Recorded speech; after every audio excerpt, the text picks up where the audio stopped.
What is it that's keeping every single one of us from being a spiritual master? Because none of the definitions has to do with how many of the scriptures you've memorized, how much you can recite or chant. A master is one who's actually experienced, who knows. The difference between, for example, a guru and a teacher, not just semantically, but the real difference is a teacher tells you things. And that's great. It's wonderful. We need them. But a guru gives you the experience. So here's a way to think about it.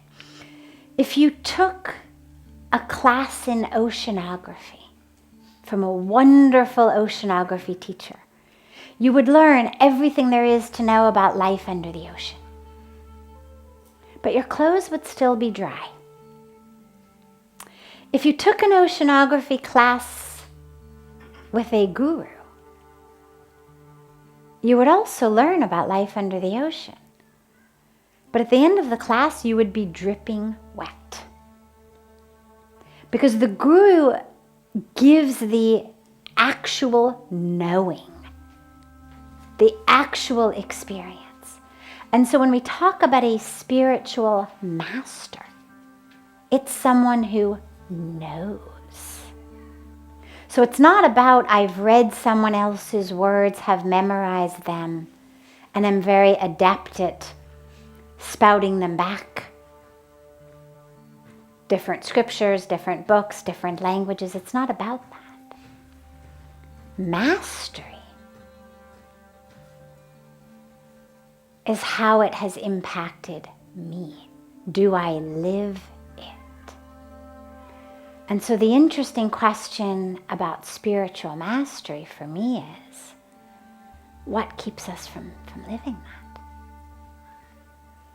I know what keeps us from reading all of the spiritual books and memorizing them. Well, there's not necessarily enough hours in the day. People have different responsibilities, different priorities. Okay.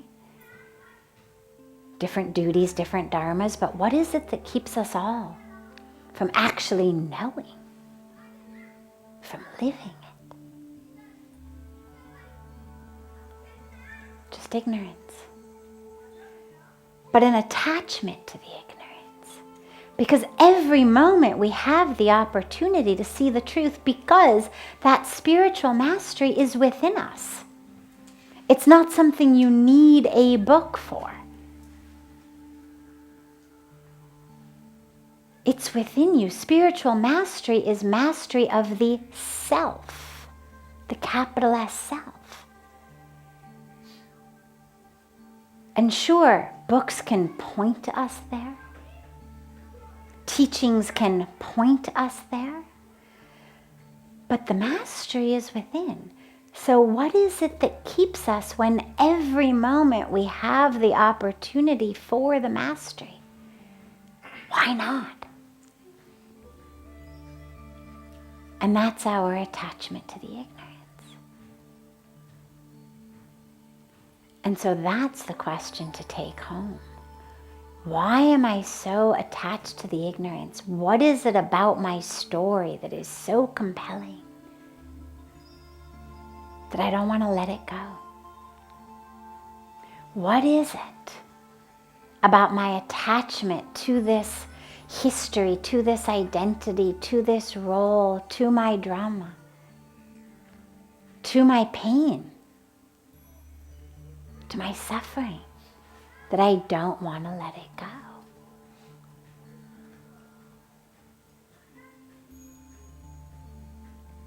What's that fear? That if I let it go, then what?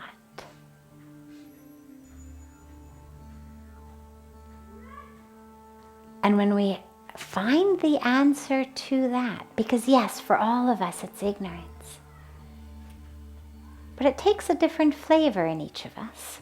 Just like all of us are made up of the same elements, we're all carbon and nitrogen and hydrogen and oxygen. I mean, we're all made up of exactly the same stuff. The vast majority of our DNA is exactly the same. But those slight variations are what make us look physically different, what give us different abilities, different skills. That slight variation in the same ingredients is what gives us this beautiful variety.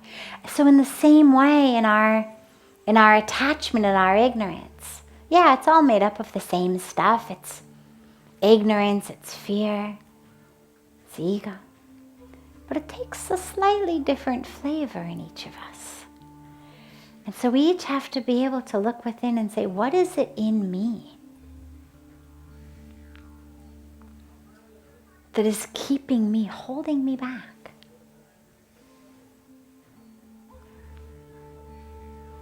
What am I so attached to in my way of thinking, in my ignorance? What am I afraid I'm going to lose?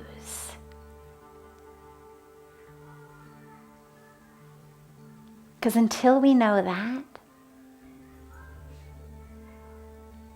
we don't realize how small it is. And then we don't have the courage to step into our own mastery. And then we live our lives stuck in these roles, stuck in these dramas, stuck in the ego. And that mastery is available to every one of us. It just requires an absolute, piercing, vigorous, ruthless, you could say, commitment to truth in every moment. In every moment to be able to say, not this, not this, not self. That is not self. Yeah, we still go through the motions. We still buy groceries. We still go to work. We still fill the car with gas. We cook food. We chop wood. We do whatever we do. We change diapers. But those aren't the things that keep us stuck. What keeps us stuck is the workings of the mind. Why do I always have to change the diapers? Why do I always have to fill the car with gas? That's not fair. Why can't I get the full serve? Why isn't this guy white?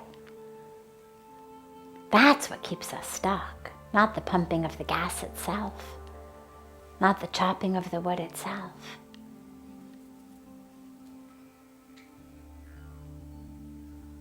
So with every moment, make a commitment to mastery of the self. What's the truth in this moment? What is my highest truth in this moment? Soul, spirit, consciousness, expansion, love.